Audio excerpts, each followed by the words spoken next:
Hi from the Larson house. I'm just going to talk to you about a few things. I've got him tethered so he can't jump on me, which is really nice because he likes to. He also has a couple of things that he can chew on. I've got a bully stick and a bone there. He's not taking advantage of that, but that's fine. Just wanted to talk to you a little bit about how I get started when I start training dogs. First thing we need to talk about is motivation. So when people say dog is stubborn, dog's not listening, one of the things that they're referring to is the fact that the dog isn't motivated, okay? Dogs work for paychecks just like humans. Sorry about this, but you're not the be all and end all.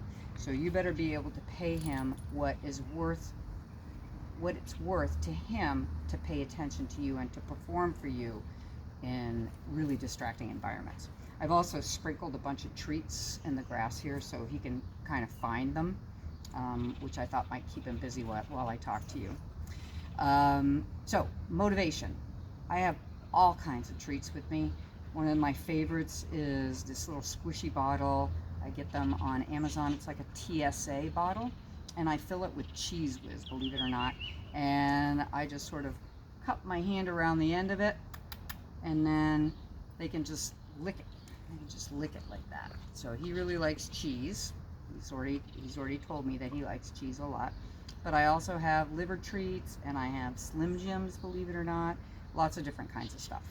So that's the first thing, motivation. Second thing is using what I call a marker signal, or what trainers call a marker signal. So I'm going to be using a clicker, which is this. He's already learned, I've worked with him probably for 15-20 minutes. He's already learned that that click means he's just done something that I like. Click, you get a reward for that. You don't have to use a marker signal, but it helps the dogs to learn much more quickly what it is that you're trying to teach them. You've probably seen a dolphin show, you know, when the dolphins do their flips or whatever it is, they blow a whistle, the dolphin comes to the side of the pool, the dolphin gets a treat, or a fish, which is a dolphin treat. The whistle is a marker signal. Basically, all a marker signal does is it explains to the dog just exactly why it is that they're getting rewarded, okay? So I'm gonna actually take that lying down because I really like it. So I'm just gonna start randomly reinforcing that. Why? Because when dogs are lying down, they can't do a lot of other things like jump up on me. So I'm just gonna tell him with this, which is sort of a metallic, yep, that's right, buddy, and you get a treat. So he does not know what it is that I'm rewarding right now, but if I consistently rewarded him every time he lay down, he would start laying down. He would still start offering me lying down stuff, okay? Okay, so I've worked on a few things here.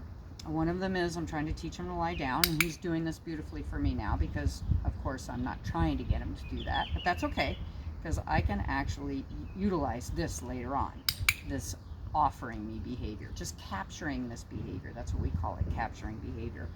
So that's the clicker. We've talked about motivation and rewards. Have lots and lots of them. This is your gentle leader.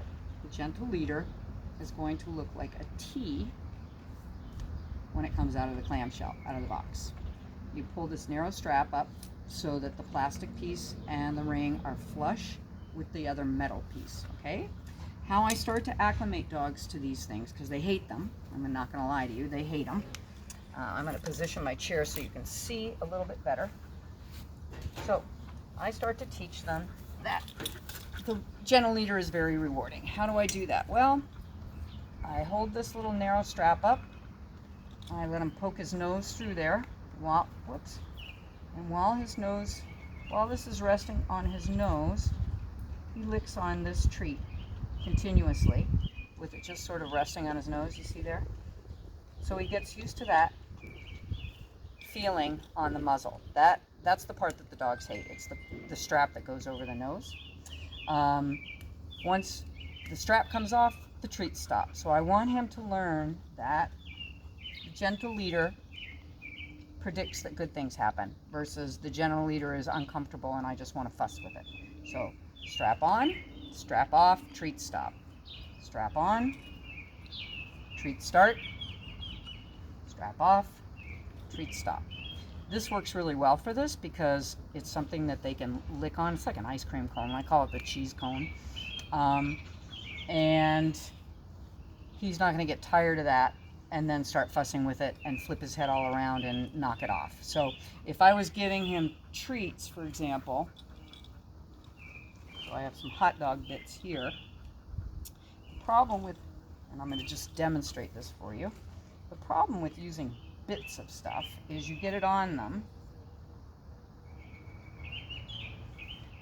Well, if I can dole these out quickly enough, I might be able to keep him interested.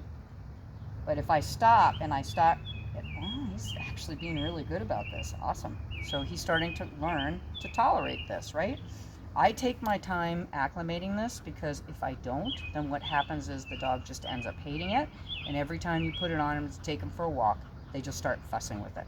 So that's the first thing that I talk to people about: motivation, marker signals, and then we're moving into training, which is teaching him that when this appears, good things happen. When it goes away, the good things stop. Okay? I'm going to turn you off, and then I'm going to get ready to show you what else we've been working on.